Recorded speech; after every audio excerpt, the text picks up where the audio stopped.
В завершение мне бы хотелось тоже несколько слов сказать. Я хочу поддержать ту идею, которая прозвучала в докладе Баштаевича.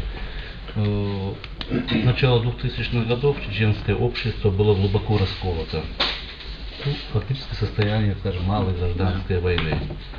Благодаря деятельности и Ахмата Хаджи, и Рамзана Ахматовича сегодня чеченское общество объединено. Но мне представляется, что нам необходимо теперь говорить и об объединении чеченцев, которые проживают в многих странах мира.